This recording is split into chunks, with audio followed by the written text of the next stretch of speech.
So, I'm when your staff reached out and said you could be on this week, I had a bunch of stuff that I wanted to talk to you about, but I know one of these is something you and I both care about. It can, as governor of South Carolina, you experience this sort of nonsense. The collaboration of the left and corporate America to punish states that don't do things they want, like Delta and Coca-Cola now attacking Georgia. The president, I can't remember the last time a president of the United States encouraged a boycott of a state because they passed a law he didn't like, and yet here we are with this election bill in Georgia that really doesn't do a whole lot.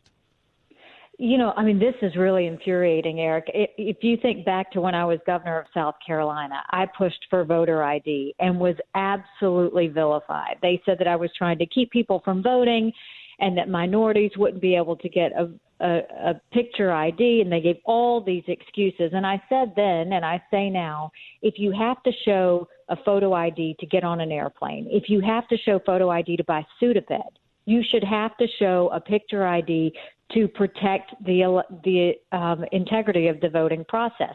What is infuriating about this is Democrats continue to think that minorities are stupid. They're not stupid. They are perfectly capable of getting a picture ID. And they did this to me in South Carolina, and there was all this uproar saying that I was disenfranchising voters. And so they said because people would not be able to get to the DMV to get a photo ID. And I said, okay, fine. I will make sure everyone that needs a photo ID, I will go to their home. We will pick them up. We will take them to the DMV, get them a picture, and we will return them. This was announced all over every television network in South Carolina and every newspaper of 5 million people. Do you want to know how many phone calls we got that they needed help?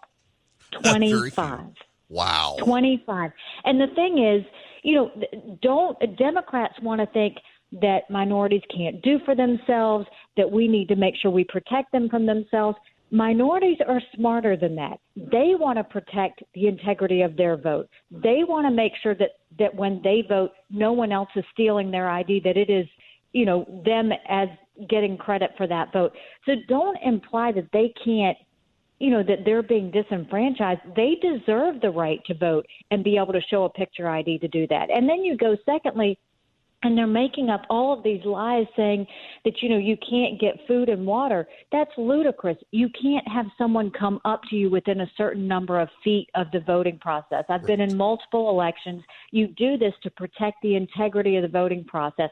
They can have water stands there. Georgia even made sure that you've got early voting. There's nothing that's disenfranchising about this. But you look at what corporate America is doing, they're lazy.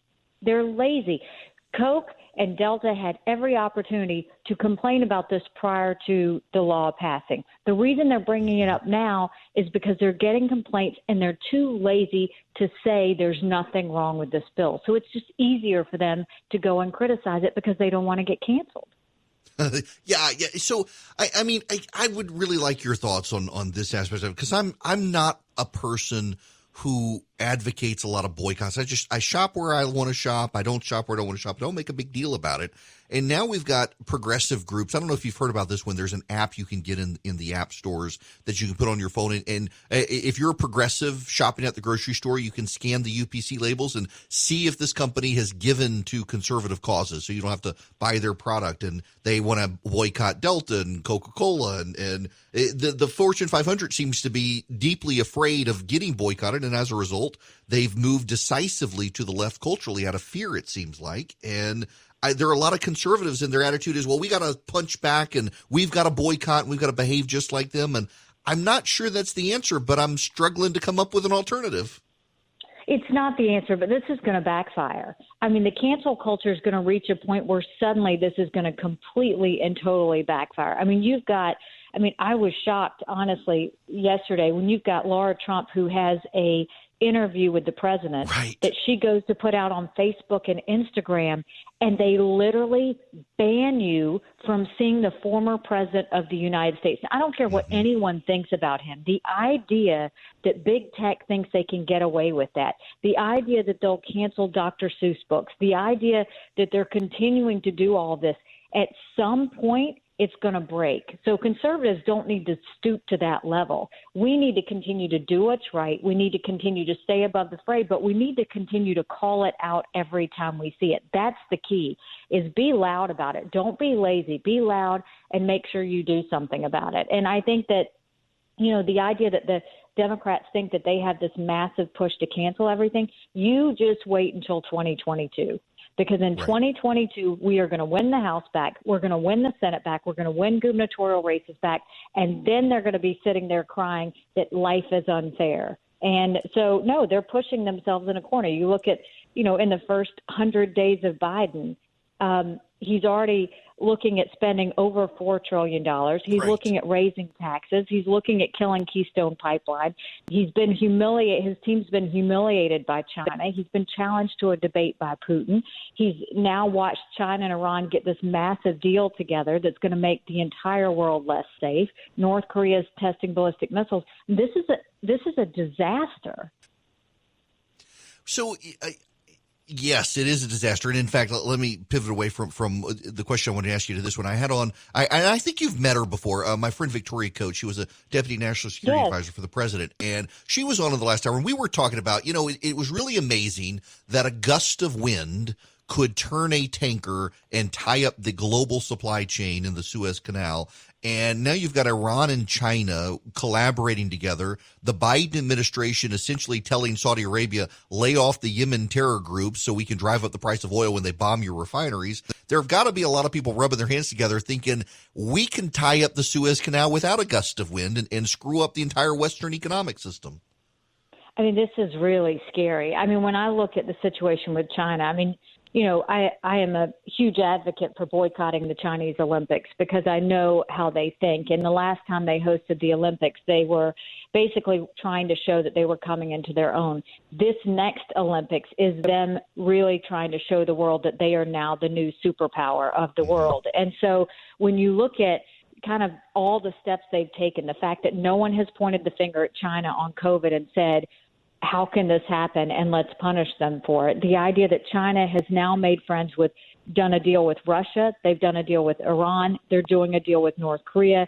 They're getting close to Venezuela. And in this Chinese-Iranian deal, Eric, they have agreed to cooperate militarily, which is a concern. They have agreed to do an oil deal with Iran, which is a big concern because Iran no longer needs the Iran deal from the U.S. and the Europeans with this deal that China's doing. Massive influx of money going into Iran, which is going to cover their proxies in Yemen, in Syria, in Iraq. So that goes, and then they go and they do a Chinese-Iranian bank deal, which is one step further that China and Russia are trying to do to make sure that the U.S. dollar is no longer the world reserve. This is scary stuff. And Biden's response to that is to increase the corporate tax higher than the Chinese corporate tax. Like it truly is, you can't make this up. They are so way over their head on all things foreign policy. And everybody recognizes it. All the countries around the world recognize this. That's why they're gravitating to China. It's why China's being bullish. Once the Olympics are over, you're going to see China try and take on Taiwan. I mean, it's a real problem. And you talk about what happened in the Suez Canal. You're exactly right. I mean, look at how that shut off literally billions of dollars worth of trade. And, China's in the catbird seat. Right. And not only are they in the catbird seat, you do have the Biden administration just seeming – it's almost like they want to look at every single thing Donald Trump did and say, let's get rid of all of it without accessing the consequences, which has also led to the situation at the border where even you've got the Washington Post acknowledging that President Trump settled on a reasonable solution to deal with what was happening. And by blowing it all up, the Biden administration has caused the problem. Well, I actually worked on the border issue within the Trump administration as well. I went to Honduras, I went to Guatemala, and a lot of this is coming from those two countries in El Salvador. What I can tell you is these countries aren't anti-American, which is really important. They're actually our friends, especially Honduras and Guatemala. And what President Trump did that was so good was, yes, we were taking names on our enemies, but on our friends, we also told them what we expected of them. And so when I went to Honduras and Guatemala, we told them, look, we're going to continue to help you on training. We're going to continue to help you in terms of other aspects, but you have to keep your problems here. Their problems were gangs, drugs, human trafficking, poverty. We were dealing with those issues there. We made sure that if they came to Mexico, we did the Mexico deal so that they stayed in Mexico. That's the reason tons of people didn't come, is because these gangsters charge $3,500 a person to get you over the border. They make a ton of money. If those people in Guatemala and Honduras see that they're not going to get there, they won't pay the money. There's a serious issue when you see all of these people show up at the border in Biden campaign T-shirts. Like, that was, to me, the most shocking, because they were celebrating that Biden's there. You have Mexican President Obrador pretty much saying that this whole border situation is the fault of Biden and that he has literally messed up everything that Trump and he worked on. And then you see the 3- and 5-year-old dropped over a 14-foot fence overnight. If you haven't seen the images of that, I mean, as a mom, it's like heartbreaking that this is happening, but it's because they're getting paid just to make sure those kids fall over the fence, and they know that Border Patrol is going to find them. It's really terrible. It's so sad to see. Our mutual friend Chip Roy. I saw a video. He was down at the border last night and stumbled across a group of kids who were lost, who were coming in. I saw that this morning on TV. It's just like, wow. One, I know the guy, and then two, he's out there doing TV interviews, and random group of kids lost in the desert happens to show up. It happening way too common. It's amazing what happens when an administration rushes in and just decides, hey, we're going to undo everything Trump did because Orange Man bad, and now we're stuck with humanitarian crises and a resurgent China. Wow. So now I got to ask you, in light of all this stuff, let's talk about your group real quick, where people can be connected to what you're doing out in the country right now. Well, we are all focused on 2022. We are going to win the House back. We're going to push to win the Senate back. I campaigned for a lot of House members, senators, the president, gubernatorial members prior to November, and we wanted to get more actively involved. And so what we're going to do is make sure we recruit really good quality candidates, just like we did prior to November, and we're going to make sure they win. And we've already endorsed 2 candidates. The first one, we wanted to bring a lot of attention several weeks back when no one was paying attention to Marionette Miller Meeks. I campaigned for her prior to November. Pelosi was doing a massive power play where the Democrat, where Miller Meeks won by 6 votes. The Democrat didn't appeal it in Iowa.